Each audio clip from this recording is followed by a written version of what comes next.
जैसे कि मैंने आपको बताया, ये होमोजीनियस इक्वेशंस का स्टैंडर्ड फॉर्मेट है, मतलब इनकी जॉइंट इक्वेशन बनाने के बाद में होमोजीनियस इक्वेशंस ऐसी दिखती हैं। अगर आपने होमोजीनियस इक्वेशंस फॉर्म करके रखी हैं तो आप ये बात पता लगा सकते हो कि वो जिन लाइंस की होमोजीनियस इक्वेशंस हैं वो दोनों लाइंस कैसी बिहेव कर रही हैं।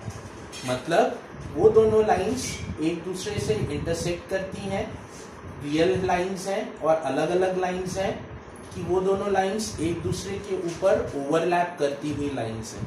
हमारे पास ऐसी कंडीशन रह सकती है कि दो लाइंस अलग अलग लाइंस हों, जैसे कि यहाँ पे आप देख रहे हैं एक लाइन ऐसी है, एक लाइन ऐसी है, ये दोनों लाइंस अलग अलग लाइंस हैं। ये भी ऐसी कंडीशन हो सकती है जिससे ये जॉइंट इक्वेशन बनी हुई हो। और एक और कंडीशन हो सकती है कि ये दोनों लाइंस, ये मेरा कोऑर्डिनेट एक्सिस है, और ये दोनों लाइंस एक दूसरे के ऊपर ओवरलैप कर रही हैं, मतलब U और V लाइन एक दूसरे के ऊपर ओवरलैप कर रही हो। तो ये जो नेचर है लाइंस का, इसको हम कैलकुलेट कर सकते हैं या पता लगा सकते हैं अगर हमारे पास होमोजीनियस इक्वेशंस हैं तो। और अगर आपके पास होमोजीनियस इक्वेशंस है तो आपको उन होमोजीनियस इक्वेशंस में से हमेशा A, H और B की वैल्यू कैलकुलेट कर लेनी चाहिए। वो मैंने इससे पहले वाले वीडियो में आपको बताया है कि कैसे A, H और B की वैल्यू होमोजीनियस इक्वेशन से कैलकुलेट करते हैं। तो नेचर ऑफ लाइंस क्या रहता है, अभी आप ध्यान से देखो। अगर आपके पास दो इक्वेशंस हैं, मतलब जॉइंट इक्वेशन है किसी लाइन की, और आपको उसमें से नेचर ऑफ लाइंस बताना है, तो सबसे पहले आप h square minus AB calculate करो। h square minus AB calculate करो। जैसे ही आप h square minus AB calculate करोगे और ये वैल्यू आपको अगर 0 से बड़ी मिल जाए तो आप डिक्लेयर करते हो कि जो लाइंस हैं वो डिस्टिंक्ट हैं, मतलब अलग अलग लाइंस हैं और रियल लाइंस हैं। मतलब मैं उसको यहां लिखता हूं, दोनों लाइंस रियल लाइंस हैं, दोनों लाइंस रियल लाइंस हैं और डिस्टिंक्ट है। ये ऐसा कब होता है, जब h स्क्वायर माइनस AB की वैल्यू ग्रेटर देन 0 रहे। अगर आपको h स्क्वायर माइनस AB की वैल्यू 0 के बराबर मिल जाए, मैं इसका एग्जांपल लेकर आपको बताऊंगा, लेकिन ये कंडीशन आप ध्यान रखिएगा कि अगर h स्क्वायर माइनस AB की वैल्यू 0 से बड़ी मिल रही है तो आपकी लाइंस रियल लाइंस हैं और डिस्टिंक्ट लाइंस हैं। अगर h स्क्वायर माइनस AB की वैल्यू आपकी 0 के बराबर आ जाए तो आप कहते हैं आपकी रियल लाइंस हैं, लेकिन कोइंसिडेंट है। कोइंसिडेंट लाइंस का मतलब ओवरलैपिंग लाइंस है।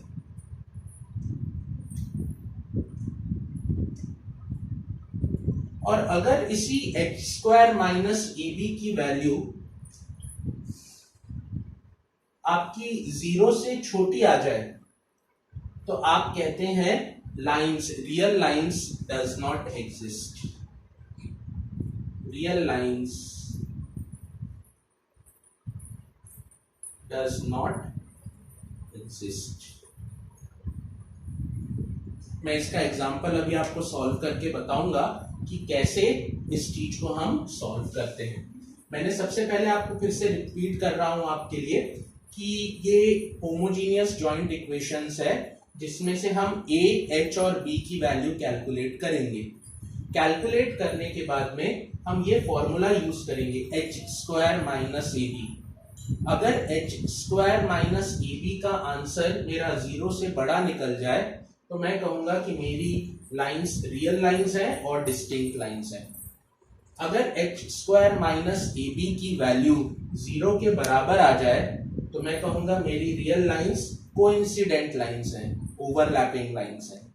और अगर h square minus a b की वैल्यू 0 से छोटी आए तो मैं कहूंगा मेरी लाइंस रियल लाइंस नहीं है, real lines does not exist. अब मैं आपको इसका एग्जांपल करके बताऊंगा कि कैसे हम लाइंस का नेचर होमोजीनियस इक्वेशन से कैलकुलेट कर सकते हैं।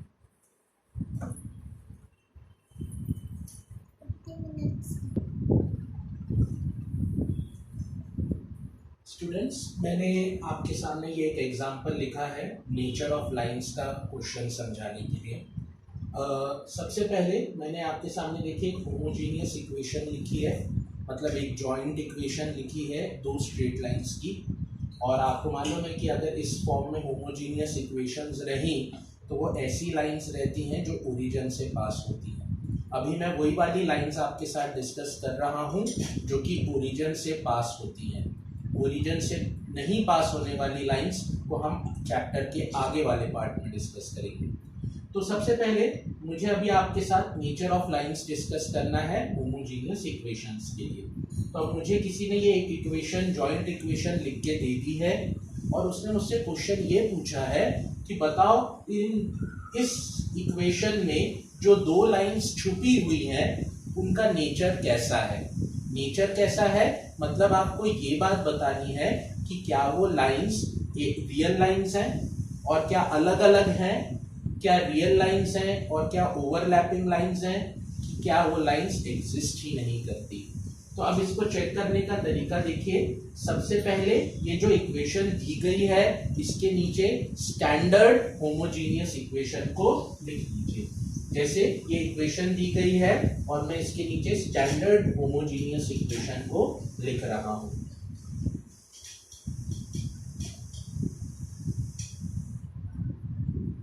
मैंने इसके नीचे स्टैंडर्ड होमोजीनियस इक्वेशन लिखी। अब इसको अगर मैं 1 to 1 कंपेयर करूं तो a की वैल्यू 1 के बराबर है, 2h 2 के बराबर है तो h की वैल्यू भी 1 के बराबर है और b की वैल्यू -1 के बराबर है। देखिए यहाँ पे 2xy था, 2xy के आगे 2 था और यहाँ पे xy के आगे 2h था, तो 2h को 2 के बराबर सब्स्टिट्यूट करा तो h की वैल्यू बनाई।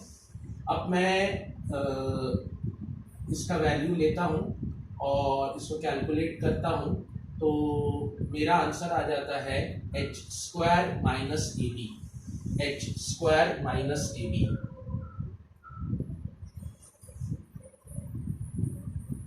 और h स्क्वायर मतलब 1 का स्क्वायर माइनस a की वैल्यू 1 है और b की वैल्यू -1 है, तो ये बन गया 1 minus into minus plus 1 plus 1 answer आ गया 2। मतलब h square minus a b का आंसर मेरा 2 के बराबर आ रहा है।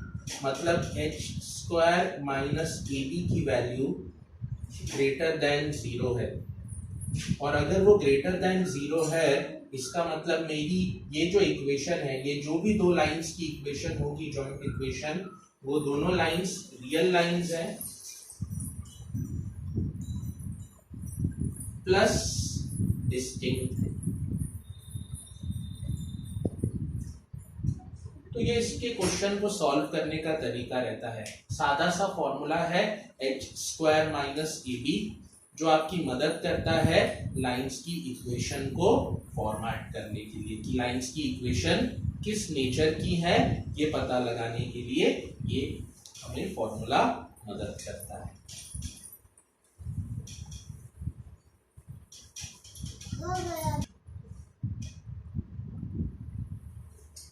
फ्रेंड्स, जैसे कि आप यहाँ देख सकते हैं कि होमोजीनियस इक्वेशन है, जॉइंट इक्वेशन है दो स्ट्रेट लाइंस की।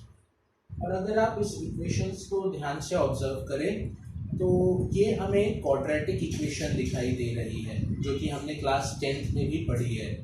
क्वाड्रेटिक इक्वेशन में हमने एक बहुत इंपॉर्टेंट बात क्लास 10th में क्लास 11th में सीखी थी कि sum of roots and product of roots. मतलब अगर आपके पास कोई भी एक क्वाड्रेटिक इक्वेशन है a x square plus b x plus c, तो उसमें सम ऑफ रूट्स आप लिखते थे माइनस बी अपॉन ए, इसको आप अल्फा प्लस बीटा कहते थे, और प्रोडक्ट ऑफ रूट्स निकालते थे अल्फा इंटू बीटा, उसको आप कहते थे सी अपॉन ए। ये हर क्वाड्रेटिक इक्वेशन के लिए ये बात सही रहती थी कि अगर आपके पास एक क्वाड्रेटिक इक्वेशन है तो उसमें आप सम ऑफ रूट्स और प्रोडक्ट ऑफ रूट्स इस तरीके से लिखते थे। सिमिलरली अगर मेरे पास एक ऐसी क्वाड्रेटिक इक्वेशन है जो कि दिखने में वो क्वाड्रेटिक इक्वेशन ही है क्योंकि x और y वेरिएबल की हाईएस्ट पावर 2 ही है उसमें, तो अब देखिए इस होमोजीनियस इक्वेशंस में मुझे ये मालूम है कि ये होमोजीनियस जो इक्वेशन है इसके अंदर दो स्ट्रेट लाइंस की इक्वेशन छुपी हुई है और वो दोनों स्ट्रेट लाइंस का कुछ ना कुछ खुद का स्लोप होगा। तो इस इक्वेशन को मैं अगर प्रोडक्ट ऑफ रूट्स या सम ऑफ रूट्स के फॉर्म में लिखना चाहूँ तो सबसे पहले इसको ऐसा लिखता हूँ, dy square plus 2hxy plus ax square. अब इसमें अगर मैं m1 प्लस m2 करूं, क्या है m1 क्या है m2? m1 और m2 वो दो लाइंस के स्लोप्स हैं जो कि इस इक्वेशन के अंदर छुपे हुए हैं, वो दो लाइंस के स्लोप्स हैं जो कि इस इक्वेशन के अंदर छुपे हुए हैं। तो सम ऑफ रूट्स है माइनस बी अपॉन ए, तो यहाँ पे सम ऑफ रूट्स बन जाता है माइनस 2h अपॉन बी और प्रोडक्ट ऑफ रूट्स बन जाता है a अपॉन बी। तो ये जो मैंने फॉर्मूला आपके सामने लिखा है यहाँ पे, ये आपको मदद करता है किसी भी होमोजीनियस इक्वेशन में अगर आपको सम ऑफ स्लोप्स निकालना है तो उसका ये फॉर्मूला होता है, और अगर आपको किसी भी होमोजीनियस इक्वेशन के लिए, होमोजीनियस जॉइंट इक्वेशन के लिए अगर प्रोडक्ट ऑफ स्लोप्स निकालना है तो उसका ये फॉर्मूला होता है। इन दोनों फॉर्मूलाज को हम यूज कर सकते हैं अलग अलग सवालों में। जब वैसे सवाल आएंगे मैं आपको इन्फॉर्म करूंगा कि वो सवाल कैसे रहते हैं। अब मैं आपके साथ बुक के क्वेश्चंस कुछ डिस्कस करूंगा। एक्सरसाइज 4.1 का फर्स्ट क्वेश्चन मैं सबसे पहले आपके साथ डिस्कस करने वाला हूं, सो प्लीज आप अपनी टेक्स्ट बुक की एक्सरसाइज को आप ध्यान से देखिए। मैं एक्सरसाइज के क्वेश्चंस आपके साथ डिस्कस करना स्टार्ट करने वाला हूं।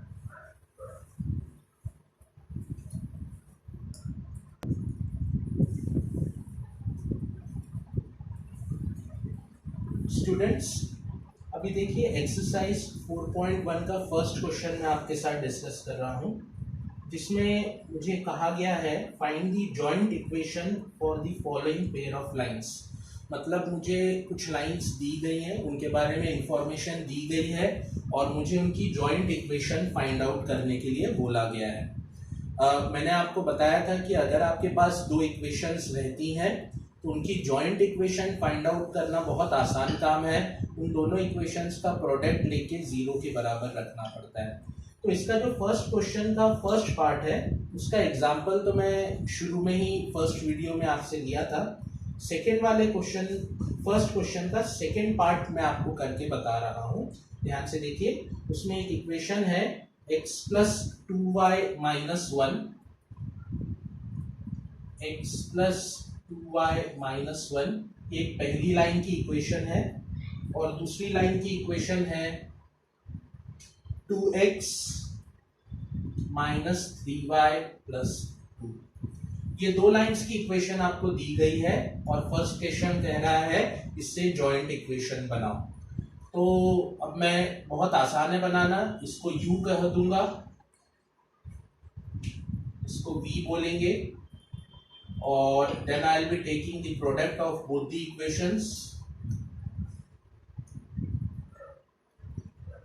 और इसको सॉल्व करूंगा तो बनेगा x plus 2y minus 1 into 2x minus 3y plus 2 equal to 0।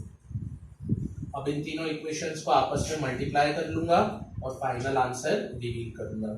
x पहले इन तीनों से मल्टीप्लाई होगा, बनेगा 2x square minus 3xy plus 2x।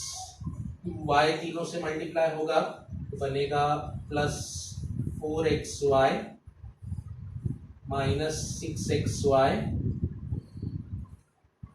Plus 4y। Minus 1 सबसे मल्टीप्लाई होगा, बनेगा minus 2x plus 3y minus 2 equal to 0। बस अब सारी टर्म्स को अरेंज कर लीजिए। Minus 3xy minus 6xy minus 9xy minus 9xy plus 4xy मतलब माइनस 5xy। ये बन गया 2x square minus 5xy plus 2x और माइनस 3x एक दूसरे से कैंसिल हो गए। ये प्लस 2x था, यहाँ माइनस 2x था, एक दूसरे से कैंसिल हो गए और 2y minus 6y square term रह गई है, माइनस 6y स्क्वायर और 4y plus 3y plus 7y minus 2। ये जो इक्वेशन आ गई, ये जॉइंट इक्वेशन आ गई है फ्रॉम द एक्सरसाइज 4.1 का सेकेंड। अब उसके थर्ड क्वेश्चन पे जा रहा हूँ। थर्ड क्वेश्चन आपको समझा के बताता हूँ थर्ड क्वेश्चन आपको कैसे करना है। फर्स्ट क्वेश्चन का third part I am explaining. First question third part.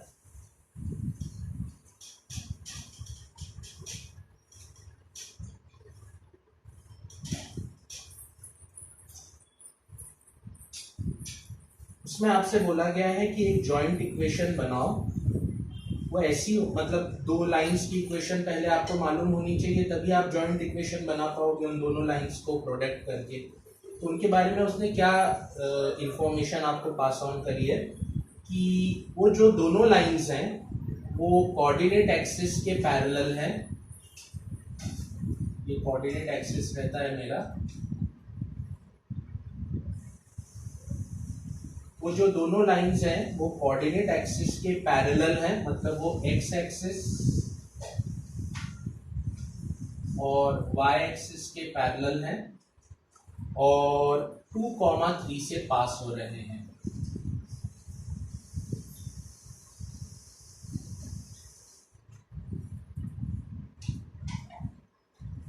मतलब एक तो ये लाइन है, इसको मैं U कह सकता हूँ, U वाली लाइन, और एक ये वाली लाइन है जिसको मैं V कह सकता हूँ, और ये वाली लाइन ये वाले कोऑर्डिनेट एक्सिस के पैरेलल है, और ये वाली लाइन ये वाली V वाली लाइन y x वाले कोऑर्डिनेट एक्सिस के पैरेलल है। तो ये जो लाइन रहेगी इसको मैंने U कहा है, इसकी इक्वेशन रहेगी x इज इक्वल्स टू 2, और ये वाली जो V लाइन रहेगी इसकी इक्वेशन रहेगी y इज इक्वल्स टू 3।